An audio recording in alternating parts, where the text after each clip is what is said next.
1958, Jimmy Bryan eluded disaster in this tragic opening lap accident in Turn 3. The race was off to an ominous start. But when the track was cleared, Bryan, Tony Bettenhausen, and George Amy put on a spectacular show. It was anybody's race. But on lap 126, Bryan took control. Pacing the field the rest of the day, Jimmy Bryan took the checkered flag for his first win at Indy. Hello, I'm Bob Jenkins. In a relatively short period of time, Jimmy Bryan became a major figure at Indy. With a cigar in his mouth and a grin on his face, this giant of a man was a presence in the pits and a respected competitor on the track. His tough, hard-charging style helped him to win 3 national championships and the Indianapolis 500. Sadly, Jimmy Bryan lost his life racing at the young age of 33.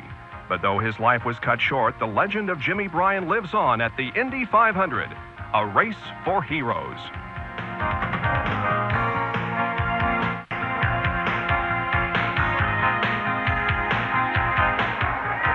A native of Phoenix, Arizona, Jimmy Bryan began racing on the West Coast in 1947 at age 20. After 4 years of racing hot rods and midgets in Arizona and California, Jimmy Bryan made his first trip to Indy. Passing his rookie test in 1951, Bryan qualified for the race but was bumped from the field. Penniless and committed to staying in the Midwest, it's said that Bryan found a shopping cart and picked up empty soda bottles to cash in on the deposits. Bryan enjoyed moderate success in '51, winning some sprint races on the East Coast. And when it was time to try Indy again, he was up to the challenge.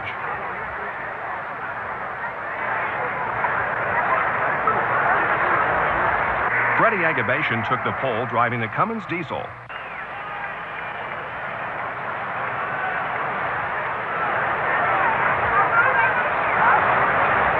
Chet Miller set new 1- and 4-lap qualifying records at Novi. And without much fanfare, rookie Jimmy Bryan secured the 21st starting position.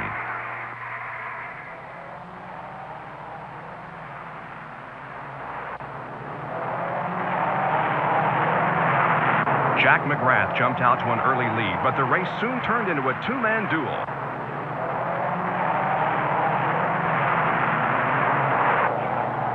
Bill Vukovich and Troy Rathmann battled all day, each taking turns in the lead.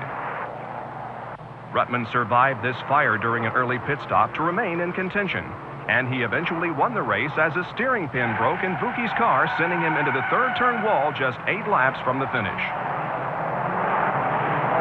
Jimmy Bryan never was much of a factor, but ran a steady race. He finished 6th, just missing becoming Indy's first Rookie of the Year. That honor went to 5th-place finisher Art Cross. Jimmy was a neat guy, liked to water ski and fish, and he lived in Phoenix, and just quite a guy. Bare bones, tough, rough guy. Another guy with a lot of raw talent. And if you talk about dirt drivers, you know, he was one of the best. 1953 arrived with the promise of a new year and high expectations. Bryan managed to improve his qualifying time, but this year he would start from the last row.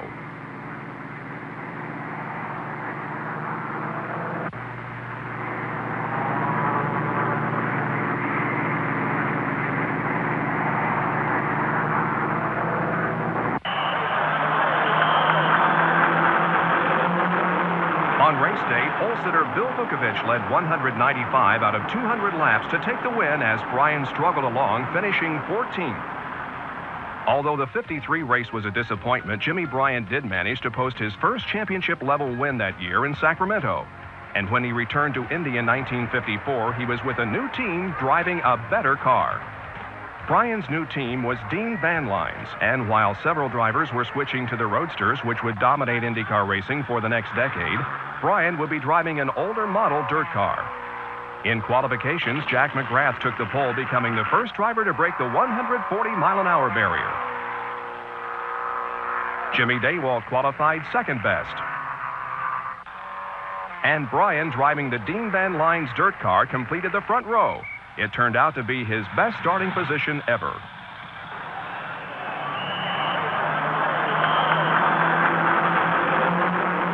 Race day, Jack McGrath held on to the top position through the first 44 laps, with heavy pressure from Jimmy Daywalt, Art Cross, 1953 winner Bill Vukovich, and Jimmy Bryan. After McGrath's first pit stop of the day, several drivers took turns in the lead. And on lap 63, Jimmy Bryan moved to the front of the pack. Holding off challenges from the Roadsters, Bryan led the race in the Dean Van Line's dirt car for 26 laps, not yielding his position until hitting the pits on lap 89. Back on the track, Bryan continued the chase for his first Indy win. Bill Vukovich was now in first, establishing himself as the man to beat. Jack McGrath was still competitive as well. With Vukovich heading for the pits, Jimmy Bryan once again took the lead on lap 130. He held on as McGrath faded and Vukovich gained. And though he was in the lead, Bryan was having problems. Suffering throughout the day were several minor malfunctions. He was wearing down physically. By lap 150, Vukovich was back in the lead. Indy's brick-paved oval was tough on drivers under normal conditions, and Bryan was taking extra punishment in his dirt car. Late in the race, with Vukovich well out in front, Bryan lost his right rear shock. Through sheer brute strength, he was able to control the car and hold on for second place. Exhausted and beaten from the race, Bryan collapsed in his garage. Although no serious physical damage was done, Bryan's condition forced him to miss the next championship race that year. He would be ready for Indy in 1955. Strong, winning the national championship and the coveted #1. And when he returned to Indy in '55, the Dean Van Line's team had a new car. The dirt car was gone, replaced by a more competitive Kuzma Roadster.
Starting from the 11th spot, Bryan patiently worked his way to the front of the field as Jack McGrath and Bill Vukovich fought for the lead. Bryan moved all the way up to second place.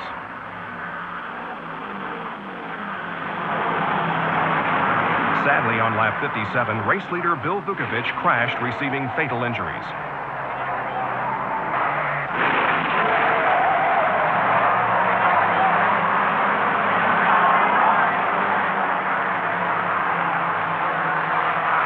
The race was stopped. Shortly after the restart, Bryan was in the lead. With Bob Swikert in tow, Bryan paced the field for 30 laps. But his car began to slow down. On lap 90, with smoke pouring out the back of the car, he was forced out of the race. Always the showman, Bryan drove into the pits, sitting on the tail, steering with his feet.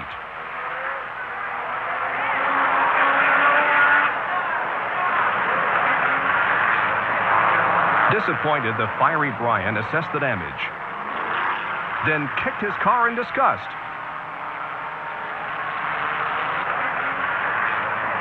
With his trademark cigar in his mouth, Jimmy Bryan would sit this one out as Bob Swikert went on to win. In '56, time trials were slowed by rain. Bryan, despite his continued success with Dean Van Lines, was only able to qualify 19th.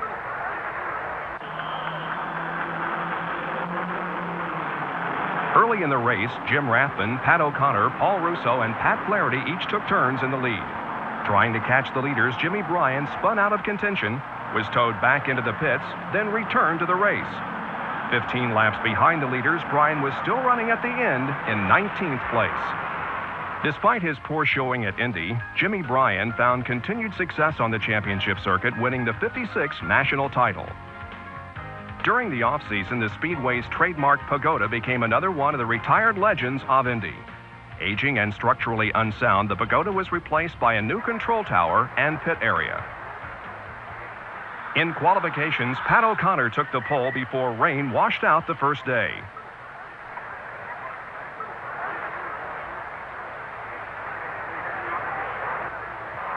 Paul Russo, driving a Novi, later established the fastest average for the year.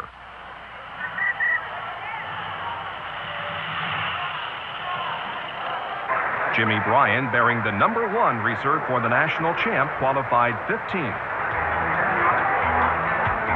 In this era, when men raced cars because they loved it, not because they expected to get rich, most drivers would rent rooms with local families. Jimmy Bryan stayed with the Otte family in Speedway for several years. It was a system that worked well for both the drivers and the families, with the drivers saving some money and the families making some money. Besides the drivers and team members, it wasn't unusual to have a trailered race car in front of your house and to be the envy of the other kids on the block. For the drivers, an additional convenience was being able to walk to the track, or as Jimmy Bryan did in '57, take a motorbike.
Pat O'Connor outraced Eddie Sachs and Freddie Agabation at the start to take an early lead.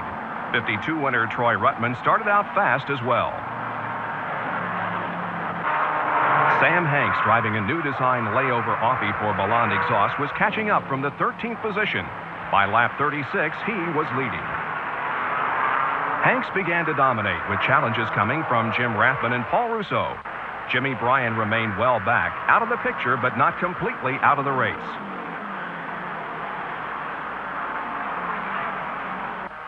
On lap 135, Hanks took the lead from Rathmann, never to give it back as he drove the new Balland exhaust roadster to victory.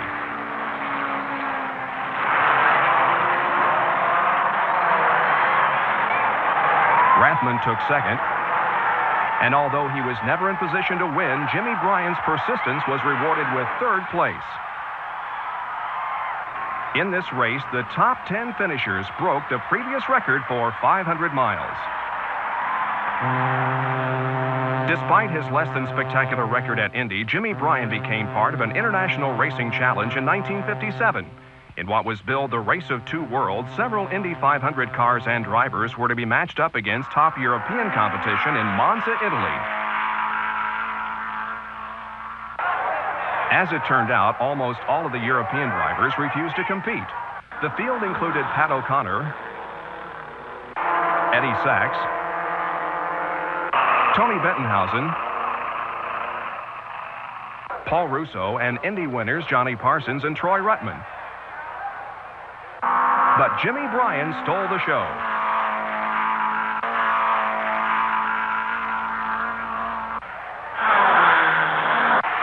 Winning 2 out of 3 events, Bryan was declared the overall winner. Back in the States, Bryan continued his long-running domination of the championship circuit, winning his 3rd national title in 4 years. He was still looking for his first victory at Indy.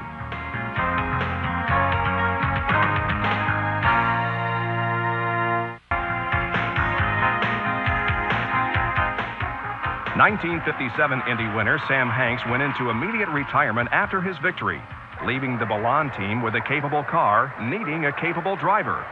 Still looking for his first Indy win, Jimmy Bryan left Dean Van Lines after the 57 season. He would drive for Ballan in 58.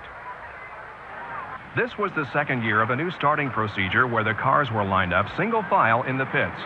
Once the engines were fired up, the plan was to have the cars drive onto the track, falling into their starting positions behind the pace car. It didn't work. The entire front row of Dick Rathmann, Ed Alesian, and Jimmy Reese were erroneously placed ahead of the pace car.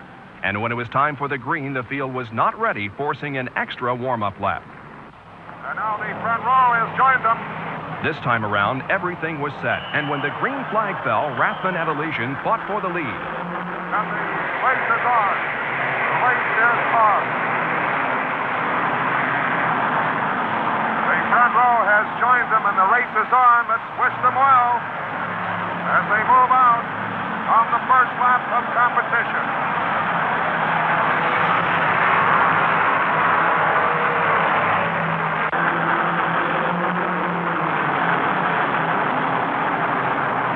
Third turn, Alesian spun, taking Rathmann into the wall, starting a massive pileup.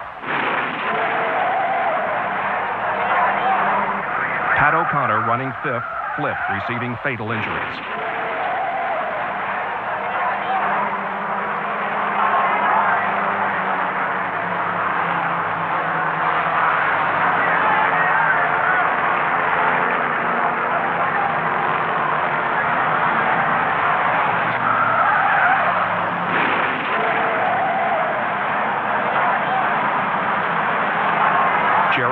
Catapulted over the wall.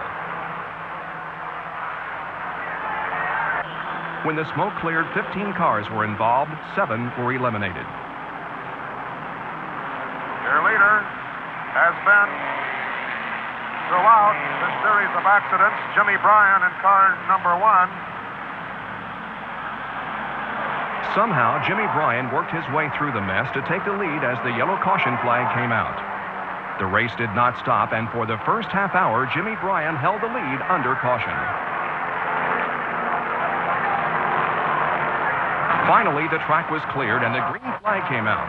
In spite of the tragic, confused beginning and a depleted field, this race was as competitive as ever. Tony Bettenhausen quickly took the lead from Bryan, with rookie George Amick charging up from behind. Bryan, Bettenhausen, and Amick went wheel to wheel, trading the lead 12 times between them. On lap 66, Bryan took the top spot from Tony Bettenhausen and held on. For 38 laps, Bryan paced the field, the first time anyone could show a decided advantage. With Bryan in the pits, Bettenhausen, then Johnny Boyd, took turns in the lead. But by lap 126, Bryan was back on top. Rookie A.J. Foyt, Bryan's replacement of the Dean Van Lines car, provided some excitement spinning on lap 148. While Bryan extended his lead, lapping the entire field at one point. George Amick eventually unlapped himself, but Bryan easily took the checkered flag, waving to the crowd with his patented both hands in the air salute. He finished 27 seconds ahead of Amick, who was later named Rookie of the Year.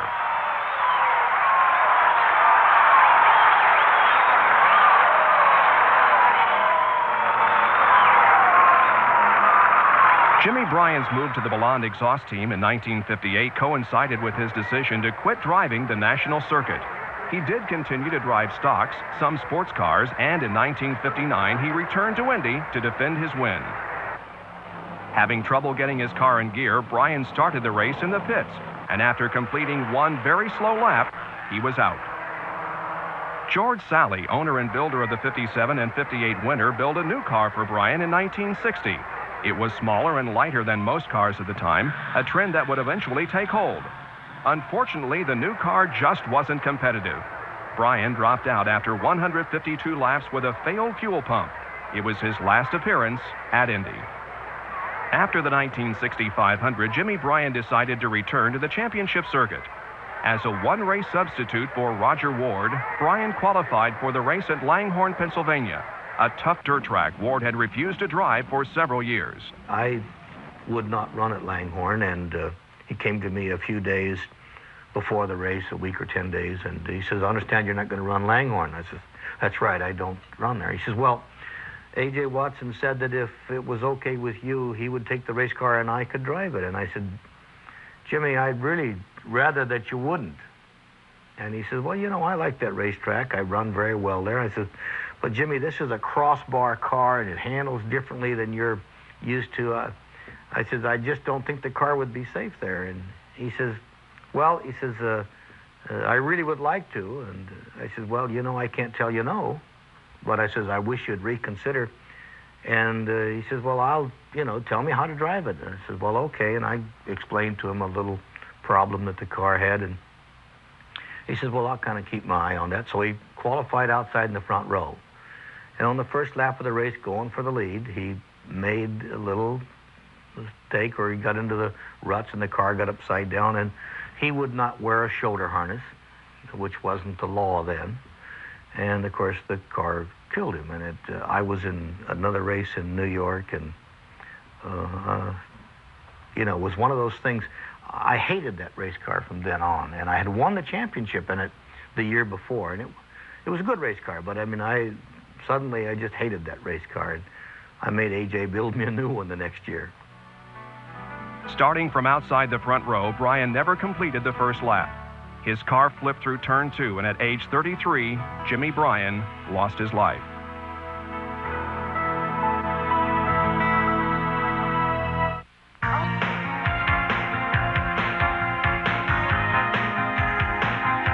From his first years at Indy, Jimmy Bryan made his presence known. Though he did not find immediate success on the track, his swaggering style and childlike enthusiasm quickly made him a popular figure with fans as well as opposing drivers. Him and Bill Cheeseburger, they always carried them cherry bombs, and they'd catch people, poor old people, at a stoplight or something, light one throw in their car. People almost jump out and scream. I'll never forget that. But they were pretty good-sized boys, so if somebody wanted to jump on them, they could protect themselves. But I'll never forget that. They used to, everywhere they went, they had the cherry bombs. I had a lot of fun with Jimmy. We'd travel together and go to the races and whatnot, and Jimmy was one heck of a race driver. He was a real hard, dedicated, he was what you call a real racer. He's in a category with Troy Rathmann and Vukovic. Everybody, you know, that was an aspiring race driver, I'll put it that way, you know, we looked up to Jim as our hero, and of course he was, you know, he was good. He was national champion, so that just lifted him a little higher as far as we were concerned. But he was tough. And of course, any time they had any races, you know, 3A or USAC races in that area, well, we were all there, you know, trying to get the hot setup, watching him, everything he did. He probably did a lot for cigar sales in Arizona. we even thought maybe that helped us, you know. In a race few have won and fewer still have become legends, Jimmy Bryan made his mark at the Indy 500, a race for heroes.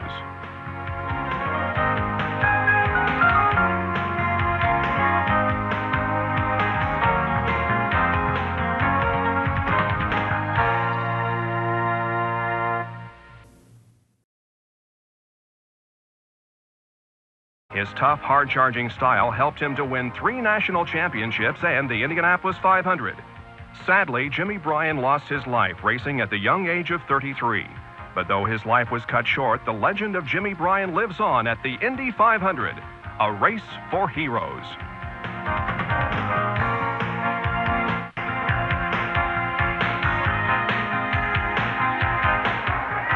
A native of Phoenix, Arizona, Jimmy Bryan began racing on the West Coast in 1947 at age 20.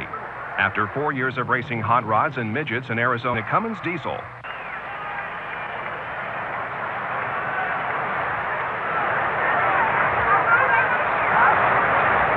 Chet Miller set new 1- and 4-lap qualifying records at Novi.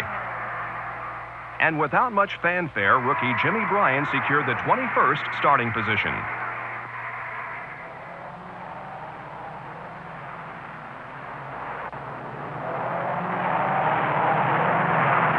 Jack McGrath jumped out to an early lead, but the race soon turned into a 2-man duel.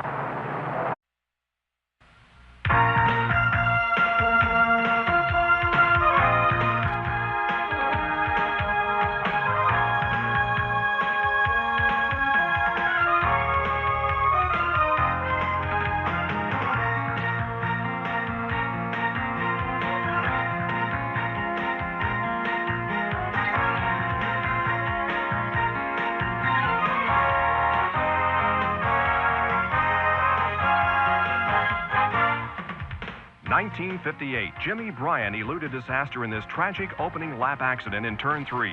The race was off to an ominous start. But when the track was cleared, Bryan, Tony Bettenhausen, and George Amy put on a spectacular show. It was anybody's race. But on lap 126, Bryan took control. Pacing the field the rest of the day, Jimmy Bryan took the checkered flag for his first win at Indy. Hello, I'm Bob Jenkins. In a relatively short period of time, Jimmy Bryan became a major figure at Indy. With a cigar in his mouth and a grin on his face, this giant of a man was a presence in the pits and a respected competitor on the track.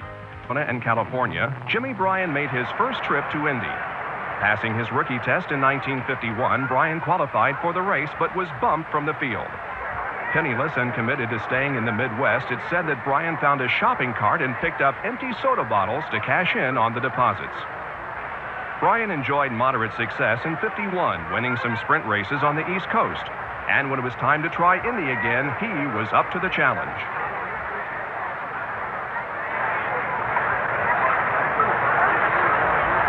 Freddie Agabation took the pole, driving